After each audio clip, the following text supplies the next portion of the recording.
نحمده ونصلي على رسوله الكريم اما بعد فقد قال الله تبارك وتعالى كما ورد في سورة آل عمران اعوذ باللہ من الشیطان الرجیم بسم اللہ الرحمن الرحیم ان اول بیت وضع للناس للذی ببکۃ مبارکا وہدی للعالمین فیہ آیات بینات مقام ابراہیم ومن دخلہ کان آمنا وللہ علی الناس حج البیت من استطاع الیہ سبیلا ومن کفر فإن اللہ غنی عن العالمین وقال عز وجل كما ورد في سورة الحج وَلِكُلِّ أُمَّةٍ جَعَلْنَا مَنْسَكًا لِيَذْكُرُوا اسْمَ اللَّهِ عَلَى مَا رَزَقَهُم مِّن بَهِيمَةِ الْأَنْعَامِ فَإِلَٰهُكُمْ إِلَٰهٌ وَاحِدٌ فَلَهُ أَسْلِمُوا وَبَشِّرِ الْمُخْبِتِينَ الَّذِينَ إِذَا ذُكِرَ اللَّهُ وَجِلَتْ قُلُوبُهُمْ وَالصَّابِرِينَ عَلَى مَا أَصَابَهُمْ وَالْمُقِيمِي الصَّلَاةِ وَمِمَّا رَزَقْنَاهُمْ يُنْفِقُونَ والبدن جعلناها لكم من شعائر الله لكم فيها خير فاذكروا اسم الله عليها صواف فإذا وجبت جنوبها فكلوا منها وأطعموا القانع والمعتر كذلك سخرناها لكم لعلكم تشكرون لن ينال الله لحومها ولا دماؤها لن ينال الله لحومها ولا دماؤها ولكن يناله التقوى منكم كذلك سخرها لكم لتكبروا الله على ما هداكم وبشر المحسنين صدق الله العظيم رب اشرح لي صدري ويسر لي امري واحلل عقدة من لساني يفقهوا قولي اللهم ربنا الہمنا رشدنا واعذنا من شرور انفسنا اللهم ارنا الحق حقا وارزقنا اتباعه وارنا الباطل باطلا وارزقنا اجتنابه آمین یا رب العالمین۔ آج ذی الحجہ کی 3 تاریخ ہے، گویا کہ ٹھیک ایک ہفتے کے بعد عید الاضحیٰ آ رہی ہے۔ دیکھیے اسلام میں جو 4 عبادات فرض کی گئی ہیں، جو 4 ارکان ہیں، ایک رکن تو ہے جس کا تعلق ہے عقیدے سے، کلمہ شہادت، اور 4 ارکان وہ ہیں جن کا تعلق عبادات سے، نماز، روزہ، حج اور زکوٰۃ۔ ان میں ایک عجیب قسم کی تقسیم ہے، مثلاً 1 2 جمع 2 کی تقسیم بنتی ہے۔ 2 عبادات ان میں سے وہ ہیں جو ہر مسلمان پر فرض ہے، امیر ہو، غریب ہو، مرد ہو، عورت ہو، ہر ایک پر فرض ہے، نماز اور روزہ، یہ دونوں چیزیں ہر ایک پر فرض ہیں۔ لیکن 2 وہ ہیں کہ جو صرف صاحب استطاعت لوگوں پر فرض ہیں، وہ عام نہیں ہیں۔ جو صاحب نصاب ہیں ان پر زکوٰۃ ہے، جو صاحب استطاعت ہیں، حج کرنے کی استطاعت رکھتے ہیں، ان پر حج ہے۔ اس میں 2 جمع 2 کی ایک تقسیم اور آتی ہے، ایک اور اعتبار سے۔ قرآن میں زیادہ ایمفیسس 2 عبادات پر ہے، نماز اور زکوٰۃ۔ اقیموا الصلاۃ وآتوا الزکاۃ، اقیموا الصلاۃ وآتوا الزکاۃ، اقیموا الصلاۃ وآتوا الزکاۃ، یقیمون الصلاۃ ویؤتون الزکاۃ۔ یہ گویا کہ بندھا ہوا ہے ایک جوڑا، جبکہ یہ صورتحال جو ہے روزے کی بھی نہیں ہے اور حج کی بھی نہیں ہے۔ صلاۃ اور زکوٰۃ کا حکم بے شمار مرتبہ قرآن میں آیا، اور روزے کے سارے احکام ایک مقام پر سورہ بقرہ کے 23ویں رکوع کی 6 آیات میں سب کا سب بیان ہوئی۔ باقی تو بعض جگہوں پر اس کا صرف اس اعتبار سے تذکرہ ہے کہ اگر کوئی کفارہ ادا کرنا ہے اس کے لیے اتنے روزے رکھ لو، ورنہ یہ ہے کہ روزے کا اپنی جگہ پر مستقل بذات جو ہے وہ ذکر یا حکم موجود نہیں۔ اس اعتبار سے غور کیجئے، حج کا معاملہ بھی یہی ہے۔ وہ ایک تو یہ کہ سورہ آل عمران میں اس کی فرضیت کا ذکر آیا، وہ میں نے آیات آپ کو پڑھ کر سنائی ہیں، 2 آیات، ان پر ابھی گفتگو کریں گے۔ سورہ بقرہ کے 24ویں اور کچھ 25ویں رکوع میں کچھ اس کے مناسک بیان ہوئے، سورہ حج کے 4تھے رکوع میں اس کے مناسک بیان ہوئے، بس باقی پورے قرآن میں تو اس کا ذکر نہیں ہے۔ تو اس اعتبار سے فرق ہو گیا 2 جمع 2 کا، لیکن یہ جو جن کی اہمیت اس اعتبار سے کم ہو گئی ہے، اللہ تعالیٰ کی عجیب حکمت نظر آئی کہ ہماری جو 2 عیدیں ہیں وہ ان 2 عبادات کے ساتھ منسلک کر دی گئی۔ روزوں کے اختتام پر عید الفطر، حج کے ساتھ عید الاضحیٰ۔ تو گویا کہ ان 2 عبادات کی اہمیت میں اگر کسی درجے میں کوئی کمی محسوس ہوتی ہے قرآن مجید کے بیان کے حوالے سے، تو اس کی تلافی اس سے ہو جاتی ہے کہ عیدین ہماری 2 ہی عیدیں ہیں، 2 ہی تہوار ہیں، اور وہ ان 2 عبادات کے ساتھ جوڑ دیے گئے۔ اب آخری بات سمجھیے، 3 جمع 1 کی بھی ایک تفریق ہے۔ 3 عبادات وہ ہیں جو مؤقت ہیں صرف، یعنی معلق بالزمان، ان کا تعلق وقت کے ساتھ ہے، یہ نہیں ہے کہ کسی خاص جگہ سے متعلق ہے۔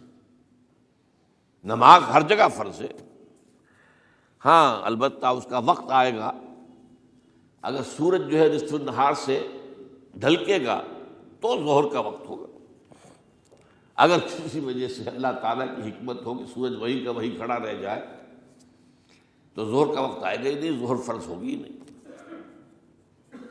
مغرب اسی وقت فرض ہوگی جبکہ سورج غروب ہو جائے، اگر کسی وجہ سے سورج غروب نہ ہو، اور کیا پتہ یہ ساری باتیں جو ہے قیامت کا جو زلزلہ آنے والا ہے اس میں یہ ساری ہی باتیں ہونے والی ہیں، سورج مغرب سے طلوع ہوگا یہ تو وضاحت کے ساتھ کہا گیا ہے، تو مغرب کا وقت نہیں آئے گا۔ اسی طریقے سے رمضان کا مہینہ آئے گا تو روزے فرض ہوں گے۔ اس حوالے سے یہ زمانے کا تعلق تو ہے لیکن کسی مکان سے کوئی تعلق نہیں۔ حج وہ ہے جس کے تقریباً تمام مناسک جو ہیں وہ ایک خاص مقام پر ادا ہوتے ہیں۔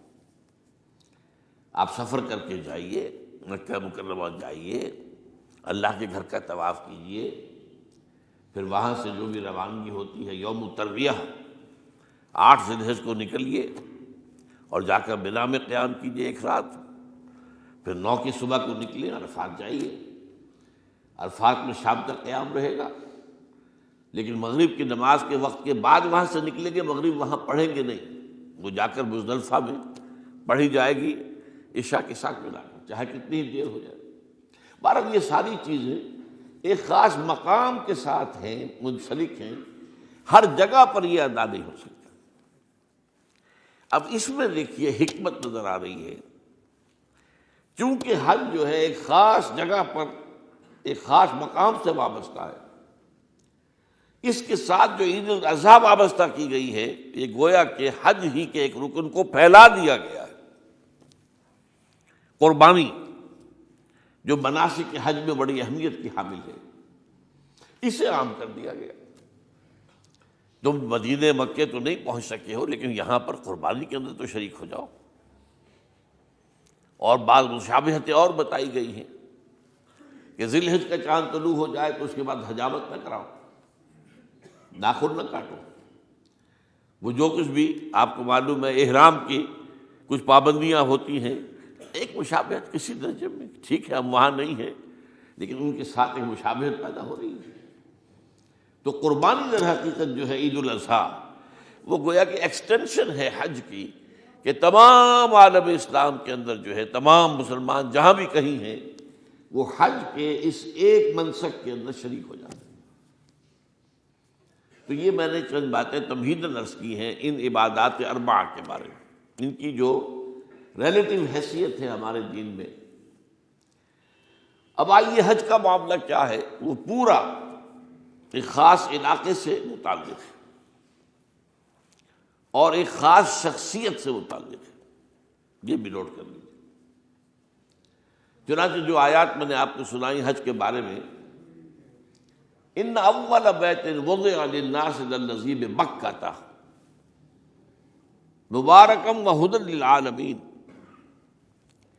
یقیناً پہلا گھر جو بنایا گیا لوگوں کے لیے، یعنی اللہ کی عبادت کے لیے، کہ لوگ وہاں جمع ہوں اللہ کی عبادت کے لیے، وہ ہے جو بکہ میں ہے۔ بکہ اور مکہ یہ ایک ہی لفظ ہے۔ تورات میں بکہ کا لفظ آیا ہے، قرآن مجید میں مکہ۔ یہ تھوڑا فرق جو ہے یہ تلفظ کا ہو جایا کرتا ہے مختلف زبانوں کے اندر۔ جیسا کہ آپ کو معلوم ہوگا کہ آج کل جو عرب کے لوگ ہیں وہ قاف کو گاف پڑھتے ہیں، گل، گم، قم کی بجائے گم، قل کی بجائے گل، اقول لک اقول لک، وہ گاف۔ تو یہ جو ہے فرق ہو جاتا ہے۔ تو بکہ، وادی بکہ، یہ ہے در حقیقت مکہ مکرمہ۔ تو پہلا گھر جو بنایا گیا ہے، اور اس کے بارے میں جو یہ عام طور پر مشہور ہے کہ اس کے معمار حضرت ابراہیم ہیں، یہ بات صحیح نہیں ہے۔ اس کے معمار اول حضرت آدم علیہ السلام خود ہیں۔ اول بیت ہے نا، پہلا گھر۔ تو کیا یہ ممکن ہے کہ آدم سے لے کر ابراہیم تک کوئی گھر اللہ کی عبادت کے لیے بنا ہی نہ ہو؟ تو ناممکنات میں سے اولا بیت میں خود دلیل موجود ہے۔ حضرت آدم علیہ السلام نے اس کی تعمیر کی۔ البتہ اس کے بعد بعض سیلابوں کی وجہ سے یہ عمارت گر گئی، اور کچھ جو وہاں پر آبادی بنی تھی وہ بھی ختم ہو گئی۔ تو ایسے آتے ہیں، آپ کو معلوم ہے کہ یمن میں جب ان کا ایک بند ٹوٹا تھا بہت بڑا، سد معارم، تو پھر وہاں جو اتنی خوشحالی تھی، اور جو وہاں پر جو باغات تھے اور جو کھیتیاں سب برباد ہو گئی، اور وہاں سے لوگ جو ہے نقل مکانی کرنے پر مجبور ہو گئے۔ یہی یمن کے قبائل تھے جو جا کر شام اور عراق میں آباد ہوئے۔ یہی یمن کے دو قبیلے تھے جو مدینے میں آ کر آباد ہوئے، اوس اور خزرج، یہ یمن کے قبیلے تھے۔ تو اس بند کے ٹوٹنے کے بعد اگر خدا نہ خواستہ اگر ہمارا تربیلا ڈیم ٹوٹ جائے کیا ہوگا؟ پچھلے دنوں خبریں آئی ہیں اخبارات میں کہ ہندوستان میں غور ہو رہا ہے اس پر کہ تربیلا ڈیم کو اڑا دو۔ وہ سوچ رہے ہیں پاکستان کو ختم کرنے کی سبیل کیا ہو سکتی ہے؟ تو بڑی سمپل ہے اور بڑا آسان کام ہے، بمبارڈمنٹ کر دینا جو ہے۔ ٹھیک ہے، ان کا جہاز آئیں، کچھ کو ہم گرا بھی لیں گے، لیکن کچھ تو آ کر جو ہے وہاں پر وہ اپنے بم جو ہے وہ ہدف کے اوپر گرا جائیں گے، کیا ہوگا؟ یوں سمجھیے کہ جو سونامی کا آیا تھا سیلاب، وہ سونامی کا سیلاب آئے گا پاکستان کے اوپر، اور ہر چیز تباہ و برباد ہو جائے گی۔ کم سے کم یوں سمجھیے کہ تقریباً 100 میل کی چوڑائی میں، اور یہ سب جو ہے ریگستان بن جائے گا، ہر چیز ختم ہو جائے گا، خدا نہ خواستہ۔ تو بہرحال سد معارف کے بعد یہ صورتحال واقع ہوئی تھی۔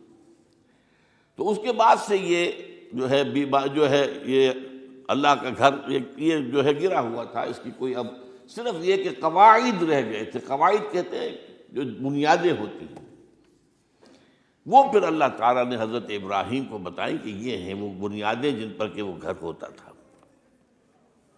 وَإِذْ يَرْفَعُ إِبْرَاهِيمُ الْقَوَاعِدَ مِنَ الْبَيْتِ وَإِسْمَاعِيلُ، ان بنیادوں پر حضرت ابراہیم اور اسماعیل نے مل کر دو معماران حرم نے یہ عمارت جو ہے دوبارہ تعمیر کی ہے۔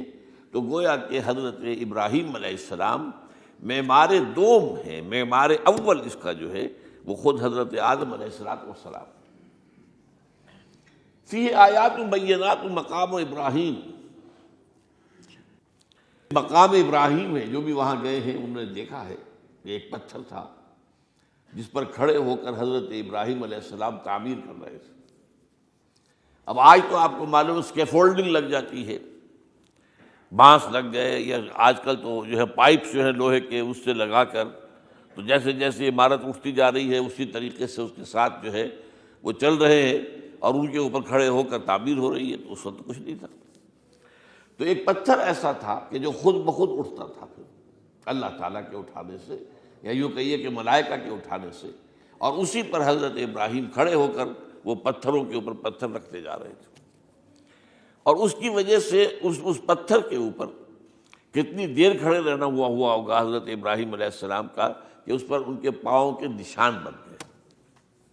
وہ ہے مقام ابراہیم، جو آپ نے دیکھا ہوگا کہ وہاں ایک بہت خوبصورت قسم کا ایک پنجرا سا بنا ہوا ہے، اور اس کے اندر وہ مقام ابراہیم ہے۔ اور جب بھی طواف کرتے ہیں تو طواف کے بعد 2 رکعتیں جو ہیں وہ پڑھی جاتی ہیں ابراہیم، مقام ابراہیم کے پیچھے، جتنا بھی قریب تر ہو کر پڑھا جا سکے، لیکن بہرحال رخ ادھر ہے۔ تو فی آیات بینات مقام ابراہیم ومن دخلہ کان آمنا۔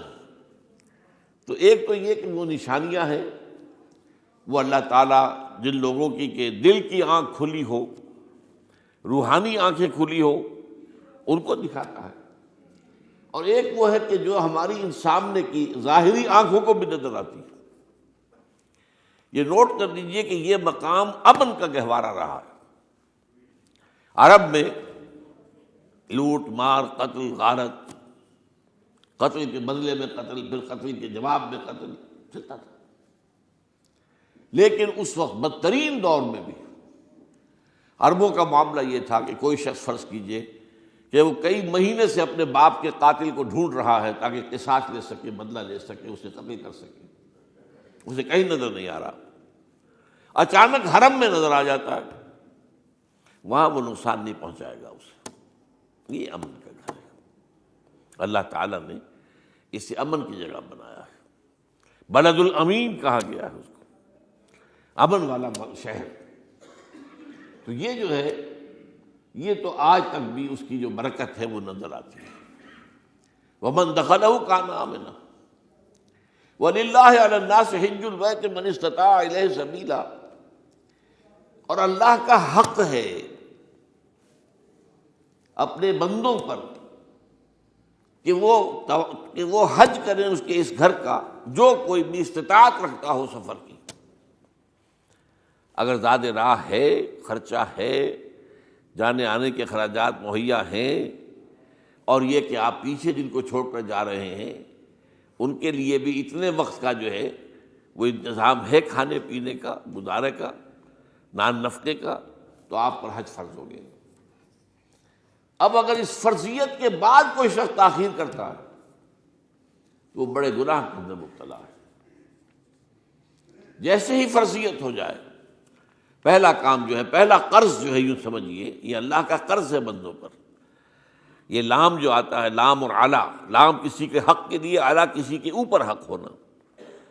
وَلِلَّهِ عَلَى النَّاسِ حِجُّ الْبَيْتِ مَنِ اسْتَطَاعَ إِلَيْهِ سَبِيلًا، یہ تو اللہ کا حق ہے لوگوں پر، لوگوں کے ذمے، یہ قرض ہے اللہ کا کہ اس کے گھر کا حج کریں، جائیں، طواف کریں، اور جو بھی اس کے مناسک ہیں ادا کریں، اور وہیں پر قربانی کا بھی ہے۔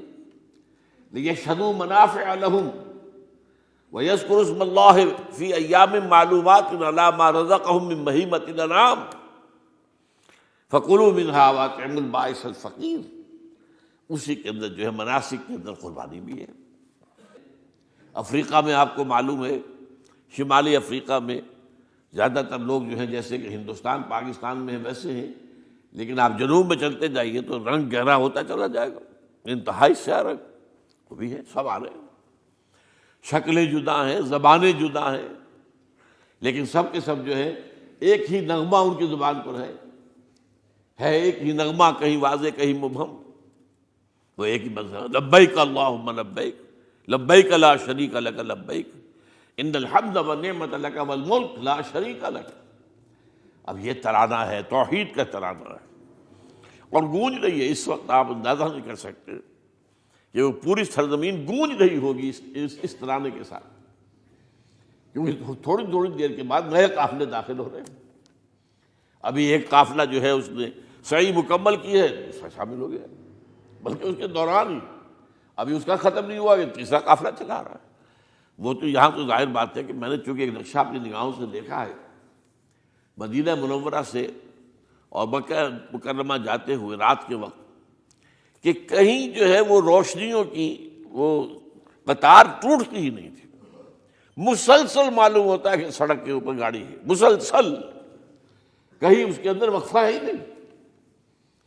اتنے بڑے پیمانے پر، اتنے بڑے پیمانے پر، اتنے بڑے پیمانے پر لوگ جمع ہو رہے ہیں۔ زبانیں جدا ہیں، ایک دوسرے کی زبان نہیں سمجھتے، لیکن ایک زبان اور بھی ہوتی ہے جو بغیر بولے سمجھ میں آتی ہے، اس سے معلوم ہوتا ہے سب کے لیے محبت ہے، ہمارے بھائی ہیں، تمام مسلمان ہیں۔ بعض کے اندر یہ محبت کا جذبہ زیادہ ہے۔ ترکوں میں انڈو پاکستان کے لوگوں کے لیے بہت محبت ہے۔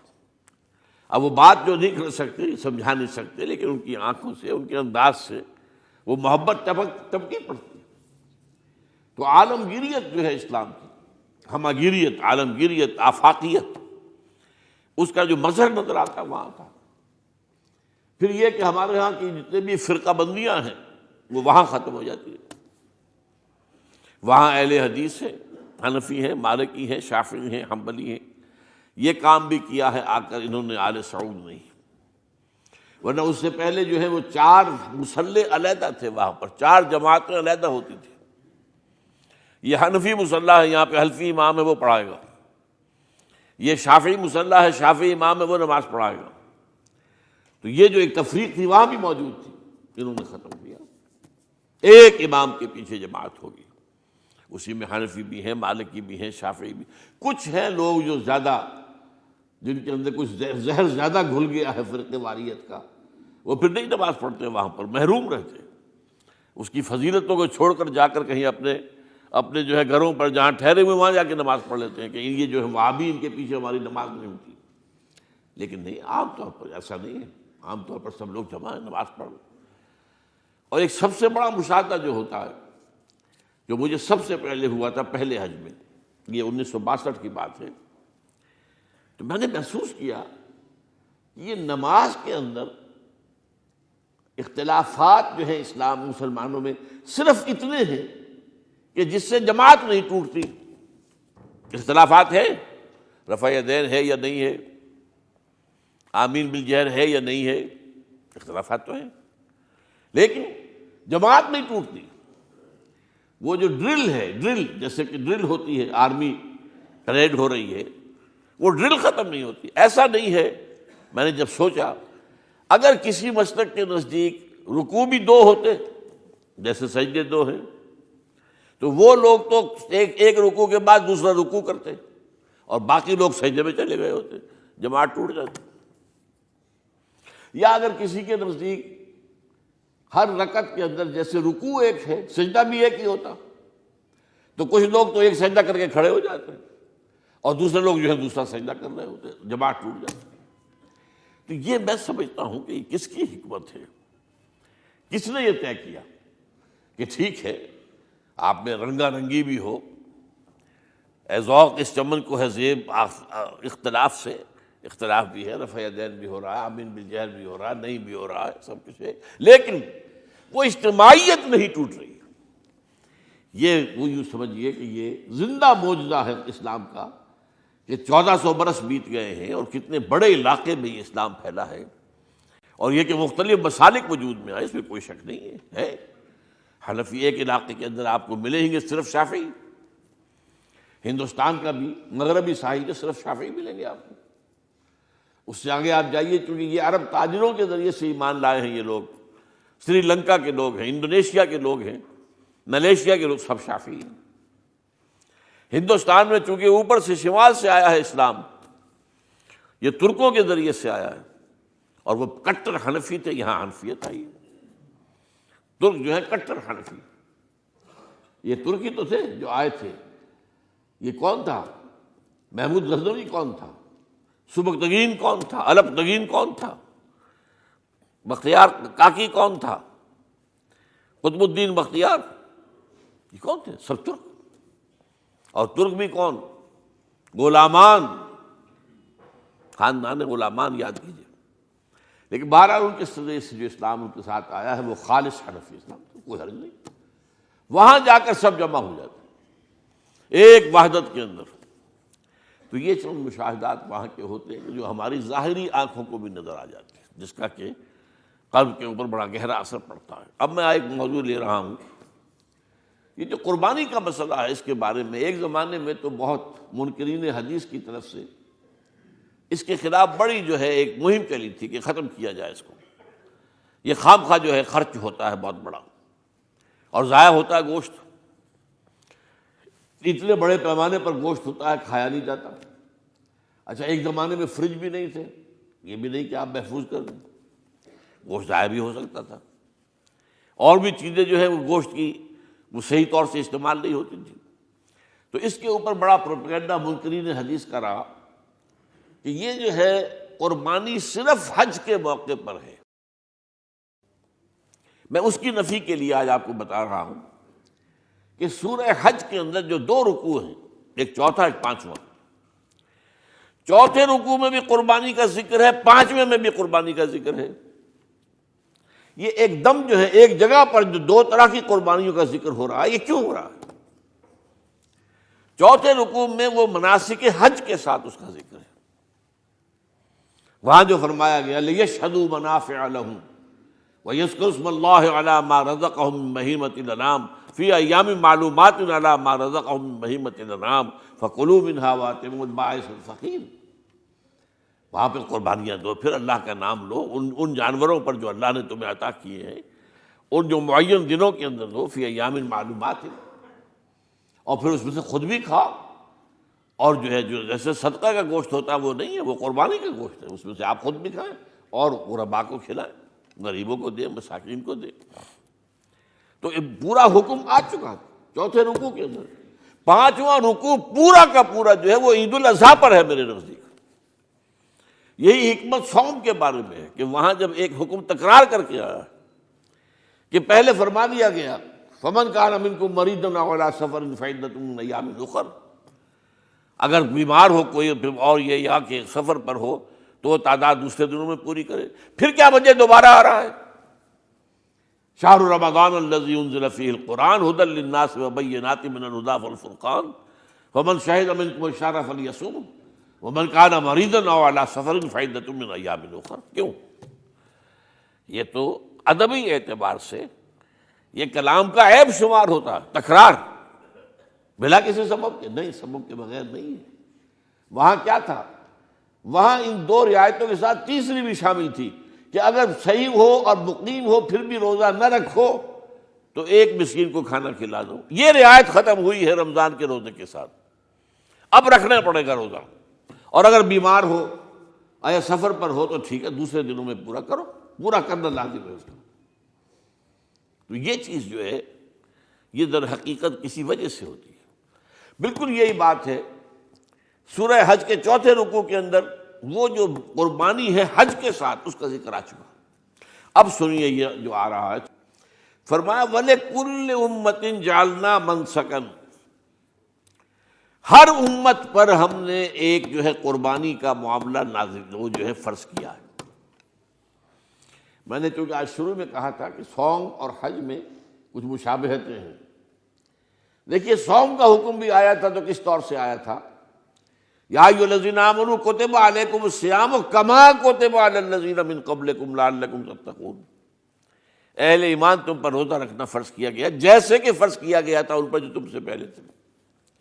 یہاں پر اسی حوالے سے بات ہو رہی ہے کہ اے مسلمانوں یہ قربانی صرف تم پر فرض نہیں کی جا رہی، یہ تو ہر امت پر، ہر نبی ہر رسول کی امت۔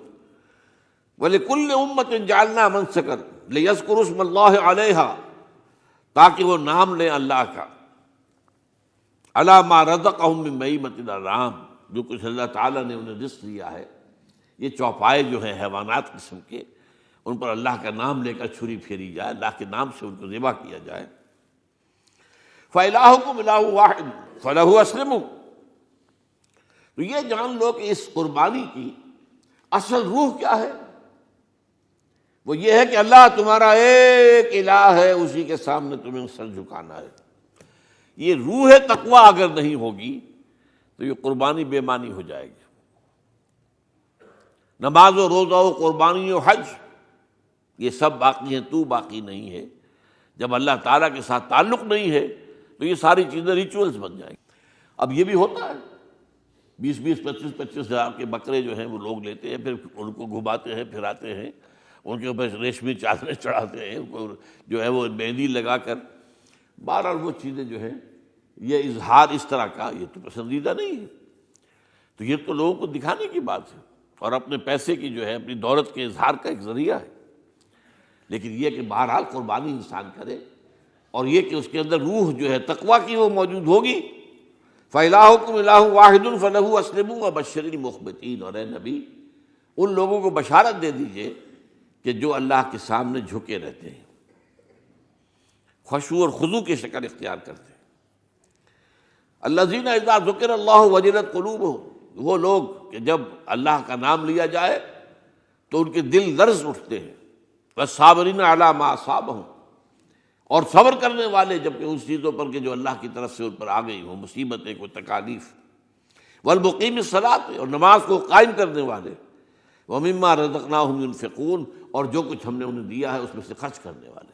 یہ ایک نظام ہے پورا کا پورا جو اس آیت میں بیان کر دیا گیا. اس کا ایک جز جو ہے وہ یہ بھی ہے وَلِكُلِّ أُمَّةٍ جَعَلْنَا مَنْسَكًا. یہ قربانی کا معاملہ جو ہے یہ بھی ہم نے ہر امت کے اوپر فرض کیا، ہر امت جو ہے اس کے اوپر لازم کیا گیا، اور اے مسلمانوں آج تم پر بھی لازم کیا جا رہا ہے. وَالْبُدْنَ جَعَلْنَاهَا لَكُم مِّن شَعَائِرِ اللَّهِ، اور یہ جو قربانی کے اونٹ ہیں، یہ خاص طور پر چونکہ عرب میں تو اونٹ کی قربانی ہوتی تھی، دوسرے جانور تو وہاں کم ہوتے ہیں، اور بہرحال ان کی قیمتی متاع بھی اونٹ ہے. وَالْبُدْنَ جَعَلْنَاهَا لَكُم مِّن شَعَائِرِ اللَّهِ، یہ اللہ تعالیٰ کے شعائر میں سے. یہ اونٹ جو ہے یہ قربانی کا اونٹ ہے، یہ مکے لے جایا جا رہا ہے، یا یہ بکرے اور یہ مینڈے جو ہیں یہ قربانی کے ہیں، یہ وہاں جا رہے ہیں. تو یہ بھی گویا کہ ایک طرح سے اللہ کی نشانیاں بن جاتی ہیں. ان کے حوالے سے اللہ تعالیٰ کا ایک تصور اور اللہ تعالیٰ کے ساتھ ایک ذہنی رشتہ قائم ہوتا ہے. لیکن فیہا خیر، تمہارے لیے اس میں خیر ہے، بھلائی ہے. چنانچہ جب وہ جاتے تھے حج کے لیے تو جو بھی ان کے ساتھ دودھ دینے والا جانور ہے، قربانی کی نیت ہے لیکن دودھ جو ہے اس کا استعمال کر سکتے ہیں درمیان میں، اور بھی کوئی اگر ان کی کوئی چیزوں سے فائدہ اٹھانا ہو. لکم فیہا خیر. فاذکروا اسم اللہ علیہا، تو اب ان کا اللہ کا نام لو اس کے اوپر. صواف، صفیں باندھ کر وہ اونٹ کھڑے ہوتے ہیں اور ان کو نحر کیا جاتا ہے. آپ کو معلوم ہے ذبح نہیں ہوتا اونٹ، اتنا بڑا جانور ہے، گردن کتنی موٹی ہے، اس کا ذبح کرنا بڑا مشکل ہے. نہر کہتے ہیں اس کو. کھڑا ہے اونٹ اور ایک برچھا، چھوٹا سا برچھا ہے جو اس کے یہاں گردن کے یہ جہاں آ کر دونوں ہنسلیاں ملتی ہیں وہاں پر مارا جاتا ہے. اور یہاں سے جو بہت بڑی وین ہے وہ در حقیقت ایورٹا، وہ جو ہے ختم ہوتا ہے تو وہاں سے خون کا پھر فوارہ آتا ہے. اور اس کے بعد پھر وہ اونٹ کھڑا کھڑا وہ رفتہ رفتہ اس کا جب خون نکل جاتا ہے تو وہ کمزور ہو کر نیچے گر جاتا ہے. یہ نہر ہے.